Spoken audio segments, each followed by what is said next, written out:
Hello and welcome. Today we've got a wonderful interview for you.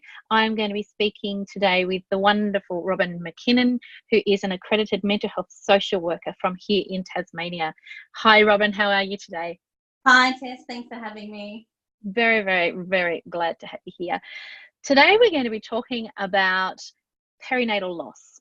So this is the field of perinatal mental health narrowed down to, although I know Robyn works very broadly in perinatal mental health as I do, but Robyn's got a special interest in perinatal loss, so the loss of a baby. And we're going to talk a little bit about her work generally today, but also more specifically in that specific area of perinatal practice. So Robyn, would you like to just tell us a little bit about how you got into the field in terms of your social work journey into perinatal mental health, and then we'll talk a little bit about perinatal loss a bit more specifically down the track. So tell us about your background. Yeah, thanks Tess. So I've been working now for almost 18 years. I initially started out in the youth and community services work. But about 10 years ago, my husband and I had our own experience of loss. And when we experienced the death of our child, I became acutely aware of the gap in services for families who experienced a range of miscarriage, stillbirth and perinatal death. And after that experience, I guess my eyes became opened to a range of needs for both health professionals and for families going through their own journey of grief and loss, both in the initial stages of loss, but also through subsequent pregnancy. And so as a trained professional, and then as a counsellor at that time, I guess I took a special interest in learning more about that myself in my journey, but then also skilling myself up into better understanding how to support other people. So I took a special interest. I became more skilled in how to support other families through that. And I guess, that began my own professional journey over the last 10 years. And here I am now, and do lots and lots of work in supporting families. Yeah. So you're based in Latrobe in the north of Tasmania. You practice there, you practice in Launceston, and you practice also on the islands, the Bass Strait Islands, so King Island and Flinders Island. Yeah, so my main office is in Longford, not quite Latrobe. Sorry, I must confess, I often confuse the two. I know which one I mean, but I often say the wrong one. Thanks for that. That's right. So yes, I have my main office in Longford in the middle of Tassie, and yes, you're right. So Flinders Island and King Island I visit, as well as having an office in Launceston, and do a lot of work supporting people across the age from young people and children all the way through families and couples. But I do have a particular special interest in working with families who either going through the journey of having fertility issues and miscarriage and stillbirth, or going through either pregnancy after loss or parenting after a loss. Yeah, you've also been increasingly building a social media profile and really spreading the message around perinatal loss, perinatal mental health, and also reaching out to other professionals. Do you want to tell me a little bit about the professionals network that you've recently launched? Yeah, thanks, Tess. So actually it started about 5 years ago. So I completed my master's in social work degree. That took me a long time because I had my own children, and like most professionals, while having babies, I completed a master's degree, very part-time, and I specialised during that degree with a particular focus on perinatal grief and loss and bereavement. And I developed alongside some colleagues of mine some training to other health professionals here in Tasmania, supporting them in looking at their practice and how do they support families right at that very beginning. So when they find out either the baby has died or when they've gone in and they've given birth, and unfortunately there's been either the baby has died during delivery or soon after birth. And so supporting midwives and doctors and sonographers and pathologists and funeral directors and social workers around, some of those really basic principles around how to support parents, how to look after parents and look after babies in that time and in that grief journey. So during that time, one of the key messages that I was getting from other health professionals was how isolated they felt. That often they felt like they were one of few people in the area doing this work, and then they felt really alone, that they didn't know that there were other people out there with a passion or an interest in this work, and they didn't know where to find other training or how to connect into it. And this was the same message that I felt too when I was trying to get my handle on where could I get more information when I had an interest in this. And so after one of our trainings in Launceston 5 years ago, I created a closed Facebook group, which I kicked off as called the Australian Perinatal Loss Professionals Network. And we had about 20 people as part of that network. And it was just a closed group where it was a discussion place. So we didn't talk case studies, but it was where we could share resources, we might have shared research, we might ask a question about where would we get some information about this, or did anyone know a service that could support a family around a particular issue? And it just grew from there. And, you know, about last year we had around 150 people from all across Australia.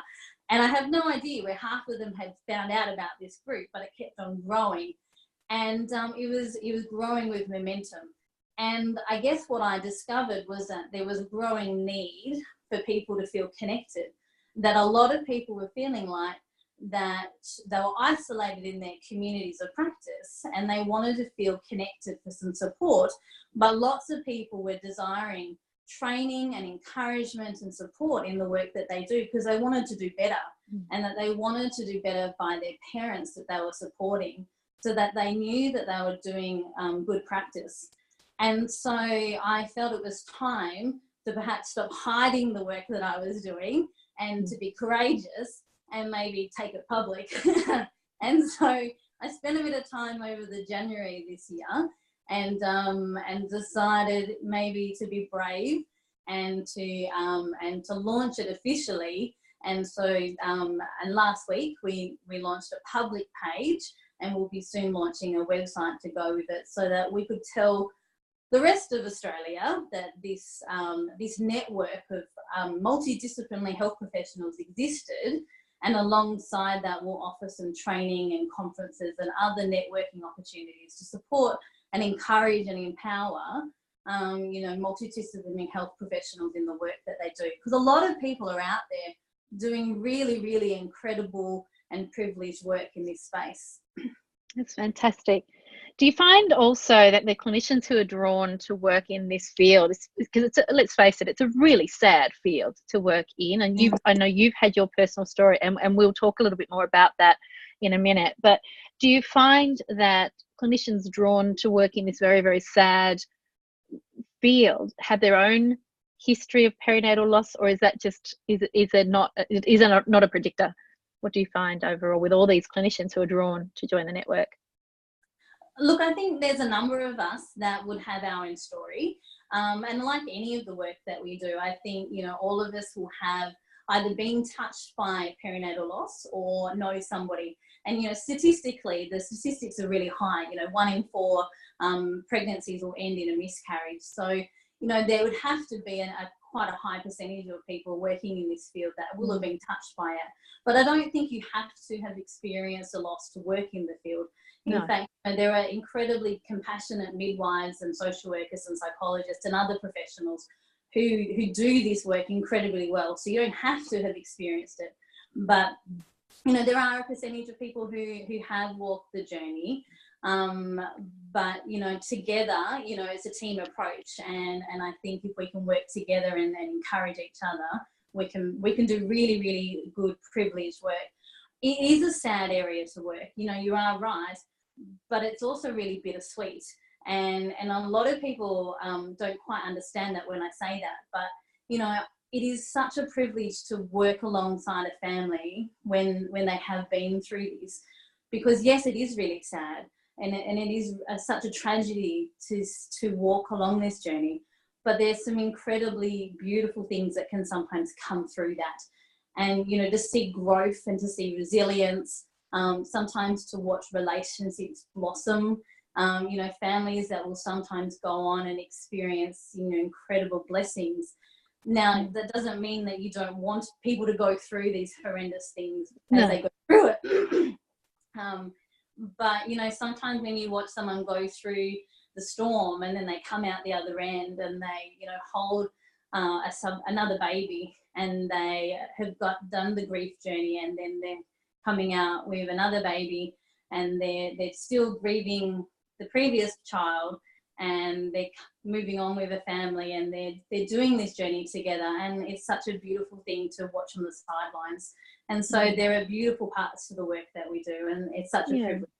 Yeah, I know in my own work with clients in the perinatal space and clients who've experienced a perinatal loss, that's probably one of the most common threads that I've found working with families, is allowing room for grief for a lost child while also welcoming joy for a new child, and encouraging families to find a balance and to find room for all of those feelings. I mean, and you're right, it is a very privileged space to be in, you know, to be walking alongside those families through that journey. It is quite heartening to see people come through that, you know, come to that other side.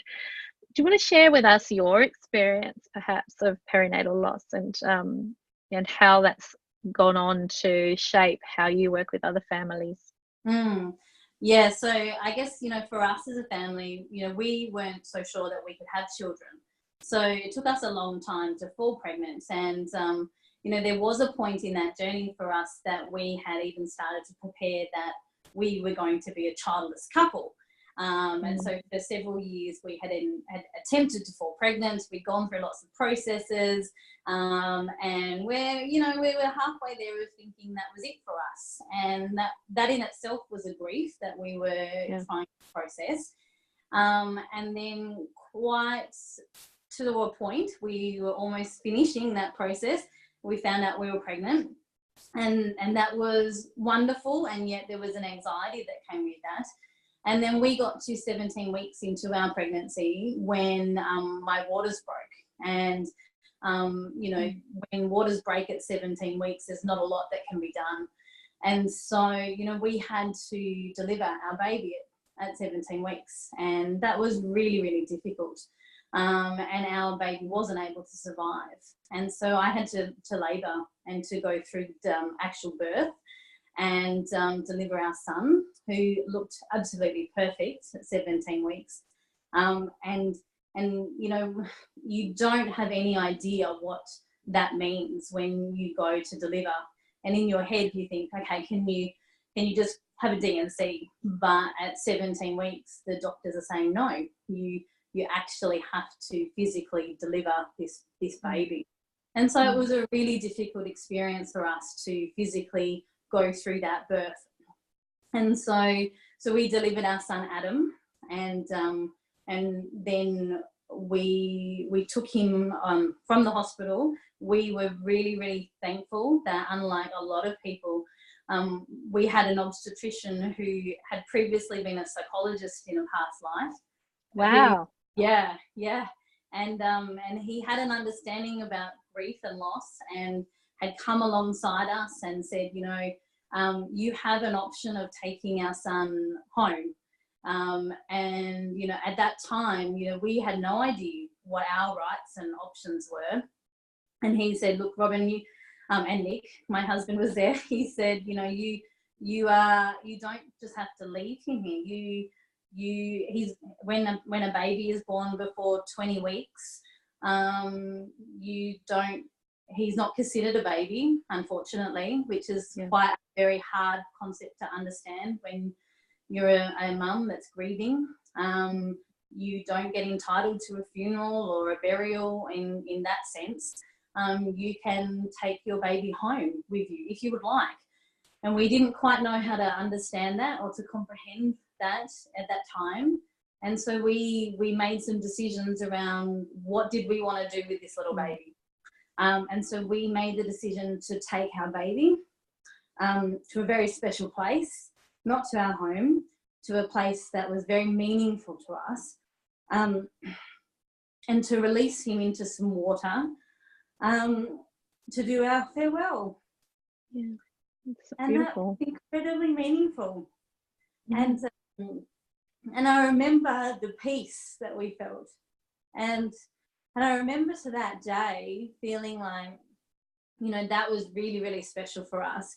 And afterwards, as we went on the journey, the sad thing that I heard was so many other families not being given that option. So many other families, sadly, not being told that they had the option to take their babies with them, or to choose or have control or power over what they could do with their baby. And so for us, you know, it was a really difficult time. You know, my husband, he did the grief journey very differently to me. So for me, because of the way my brain works, I went straight into how can I help other people. So instead of, I didn't quite go back to work straight away, but I went into looking at running support groups and finding out why was there no support group here in Tasmania at the time. And we went on a journey together as we continued to look at having another child. And eventually and thankfully, we did have other live children. But our next pregnancy was really difficult. And that was probably the next hard part of the journey, is that a lot of people looked at our next pregnancy and thought, oh my gosh, you must be so excited to be pregnant again. And we weren't. I wasn't. I was petrified. And I honestly didn't know if we would bring a live baby home. And so for me, even now, this is 10 years of this journey. And even as we talk about it, I'm okay, but there's still emotion. There's still grief of the journey that we've been on. Absolutely. And I think this is really important for people to understand. I think, you know, I know that you talk about your personal experience fairly regularly. You know, it's part of the work that you do, and it's part of that community education that you're so passionate about. You've spoken to me about it before, at least a couple of times, as part of the, you know, the collaborations we've had in the past. And it is still very raw for you, as it should be. You know, it is one of every parent's dreaded fears, is to lose a child, and it is an absolute crisis of emotion. And these things don't just go away. And I think that a lot of our understandings as a community around perinatal loss, and I think especially, as you say, you know, under 20 weeks gestation, people think it's very sanitized. They think it's just it's a miscarriage, and they think that just is a simple thing that happens, and then you get over it and get on with your life, and then you just look at having another baby and you move on.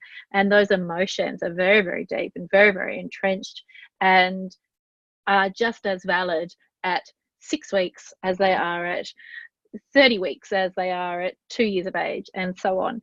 So I think, you know, hearing you talk, hearing that crack in your voice, watching your eyes well up, I mean, it touches my heart whenever I've seen that from you. And I know that other parents and professionals working in the field will resonate deeply with what you're saying, because it isn't something that we talk about very often, but it's something that I think anyone exposed to this will relate to. Yeah. So how did Nick go in terms, you mentioned that his grief was different to yours and that you channeled all of your energy into helping other parents? Was he more, did he have someone to talk to? Did he keep it all inside himself? I mean, how did he go in terms of blokes? You know, we're often not hearing dad's stories, and I hope he's okay with me asking those questions without him present. But how did he recover from his grief anyway? Yeah, look, Nick and I talked about it soon after, but then years after as well, that one of the things that he remembers on the very moments afterwards that we reflect on now, we've heard this from other couples as well, is how forgotten he felt, is that very much the focus was on me and the baby. And, you know, soon after I delivered our son, Adam, because of the gestation I was with the pregnancy, I also had to then be rushed off to surgery to have my placenta removed, which was very clinical, and, you know, that's just what happened. But very much the medical professionals were very much focused on me physically. And it wasn't until then that I was whisked out of the room after surgery that all of a sudden he was left in the, labour ward room. And then somebody turned to him and one of the midwives said, "Oh, and how are you?" And that was the first time he remembered someone noticing him. And he was kind of okay, but he'd spent the 2 days basically focused on me and looking after me and managing me. And I think that really hit him. And I think he was okay, but he was noticing, what about me? He was there too, and he was grieving, and it hadn't quite hit him to the same depth. And he acknowledged that this pregnancy for us, he was still coming to an understanding that he, like most dads, it wasn't quite real yet. I was still very early into the pregnancy and he was still getting his head around it and getting excited and attaching and all those things. But, he felt a bit lost and forgotten. But when Adam was born and he could see Adam, I think that's when it was real. And, literally, if you can imagine it, if you hold out your hand, our son literally fitted in the cup of our hand. That's how small he was. And the body of him fitted in, he was 18 centimetres long.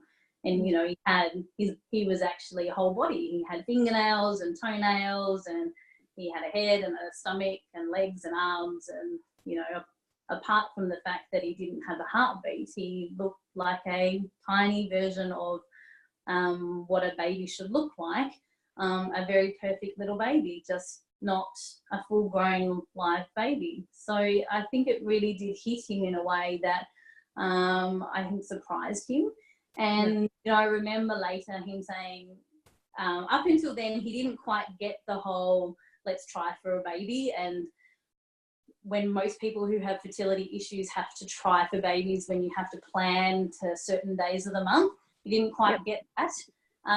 The next time round, he was much more committed to the process because he went, I really do want this. I think it really brought him on board that he really did want to be a dad.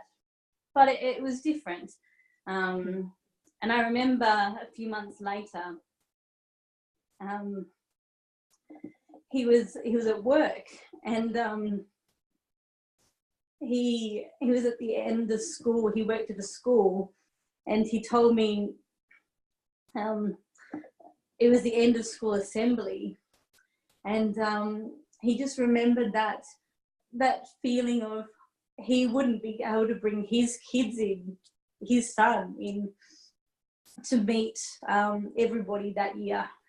And that was really, that really touched me because he hadn't really talked about Adam much.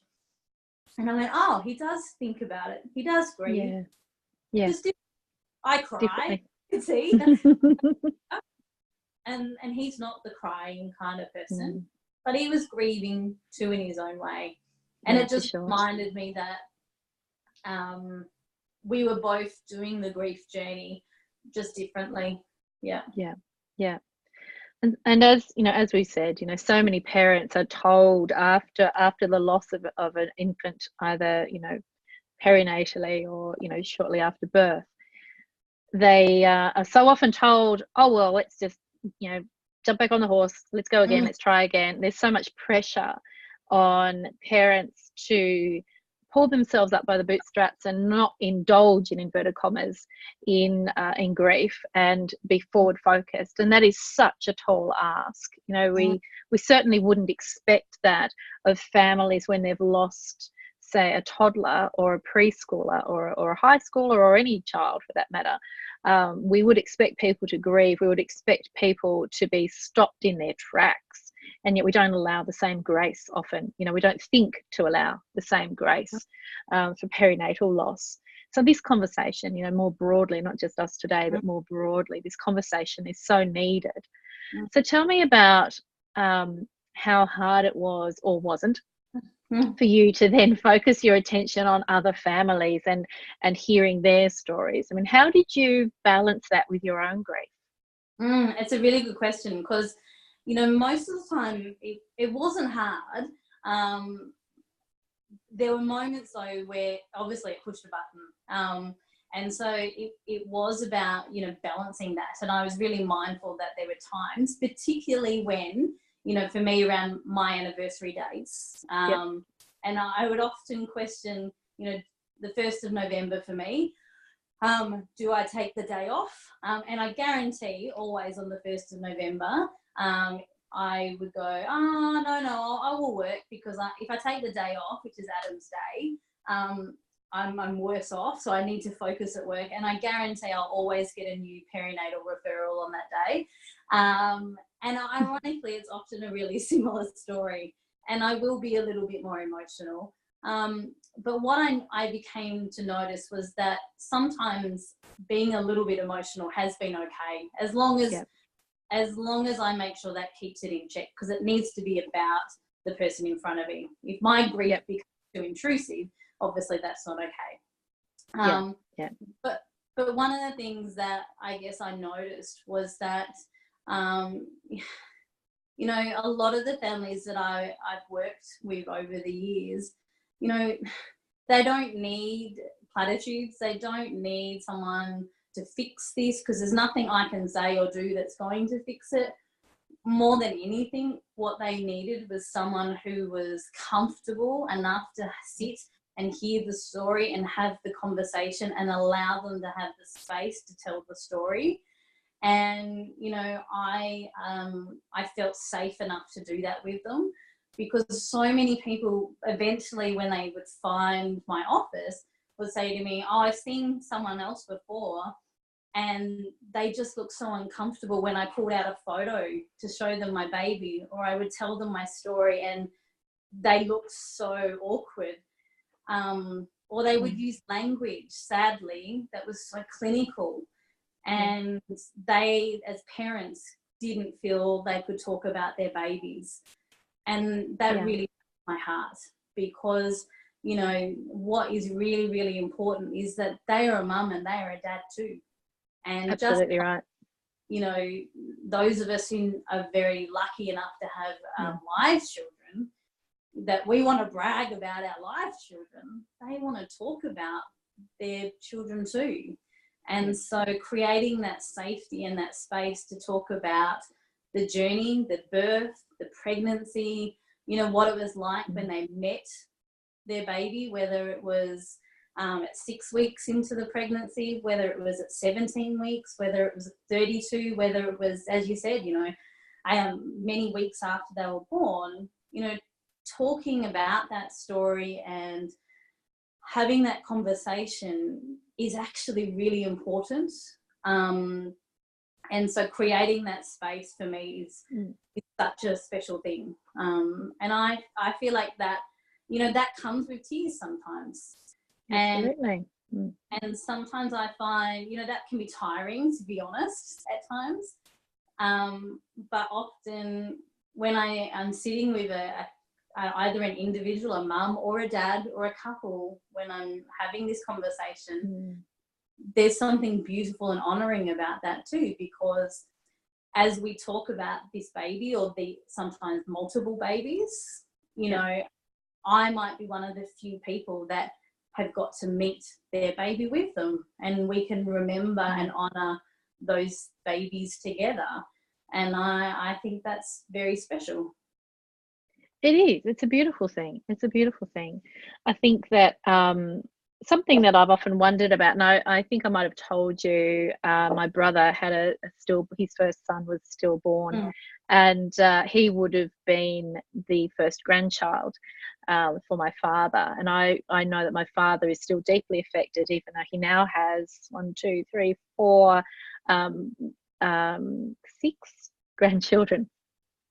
And he's still deeply affected by that first loss. And I think that grandparents often, they have all their hopes and dreams, just as parents do, have all their hopes and dreams sort of wrapped up in this pregnancy, and they're just so excited, and a loss for them is you know, often missed. You know, the grief for them is often missed. Have you had the opportunity to work with many grandparents, or is that something that hasn't really found its way to you? Often grandparents don't come into my office, but sometimes, you know, we will have that conversation with parents, and often with the mum, and we'll talk about how is she coping with extended family, and have that conversation about, you know, how are the grandparents going, and to talk about engaging with them and their grief, and also siblings, you know, if there are siblings or other family members. Of course, yeah.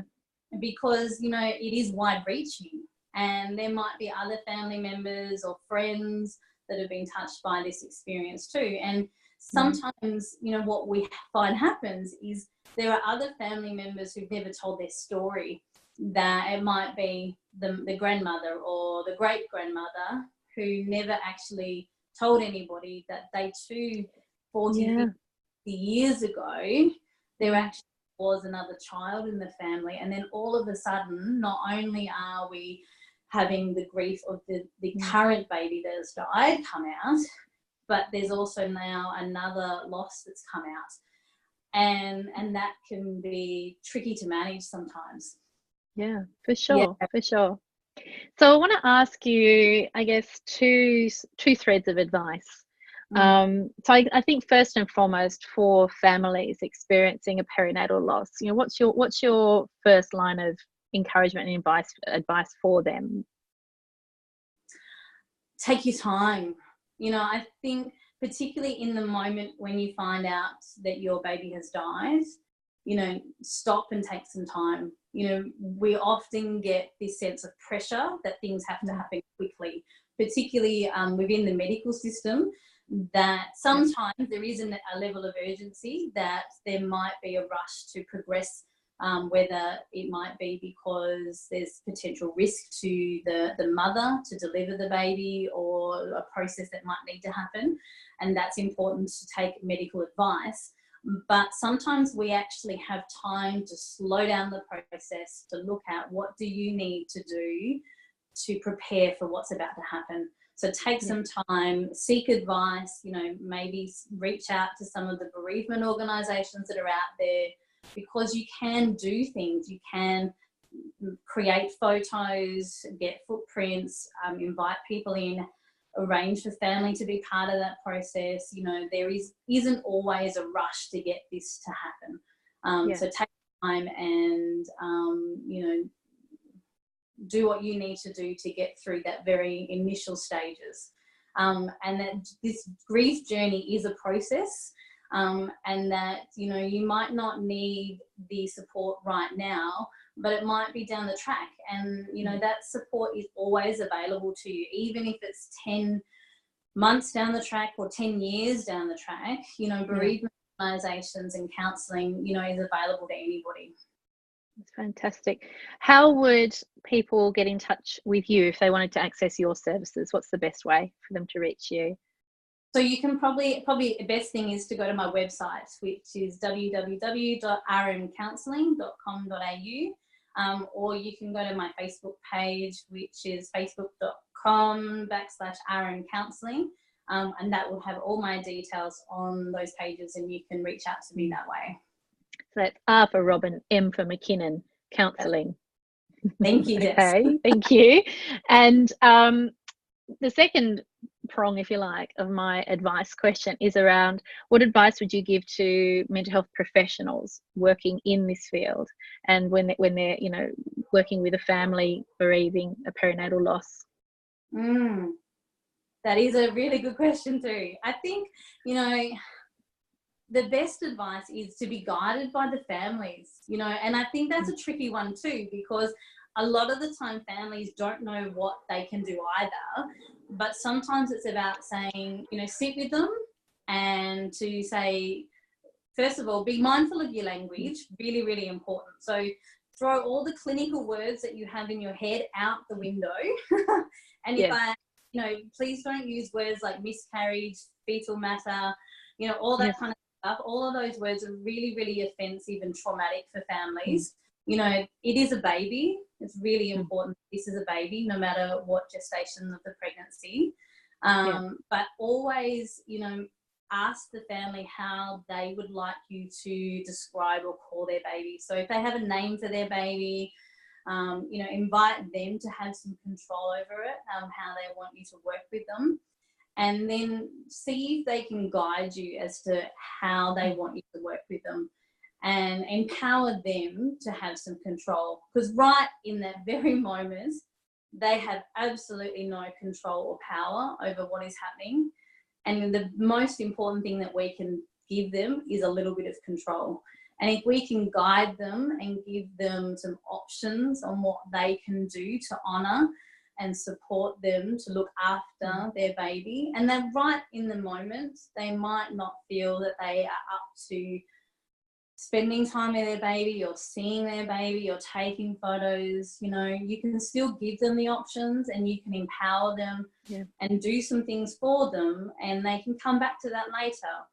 But if we don't give them those options at the front and then later they regret it, you know, that's where things go wrong. So don't be afraid to offer.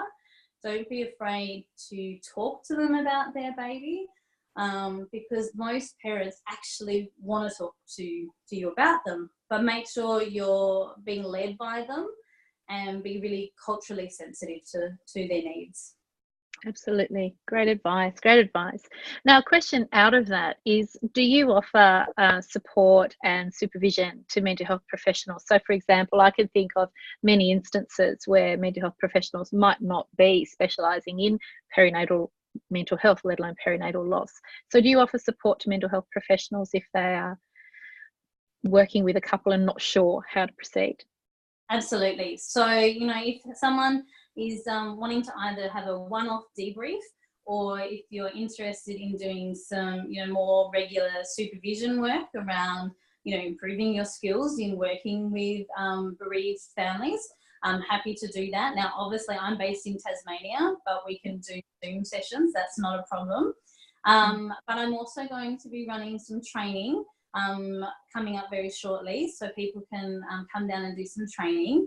And a colleague of mine in Melbourne and I have just also launched a national conference that we'll be hosting in Melbourne in October. So there will be lots of opportunities for a range of disciplines, including mental health professionals, to start skilling up and feeling more confident in how they can work with bereaved parents. Fantastic. So you've got a group on Facebook. Can you just remind us what's the name of the Facebook group for mental health professionals who might want to keep abreast of all of this sort of stuff?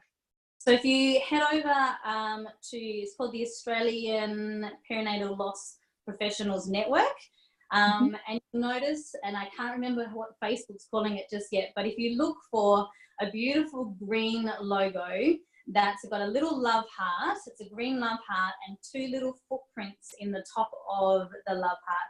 And those footprints are a digitized version of my son Adam's 17-week gestation footprint. So they're very obviously connected to the work that I do. So come and find it, and that's the public Facebook page. And then there is a online community that you can join, and that's our online discussion page, specifically only for health professionals. But come and say hello, connect with me if that's of interest to you, and if you're specifically interested in the mental health side of things, send me a message and we can have a bit of a chat. Fantastic.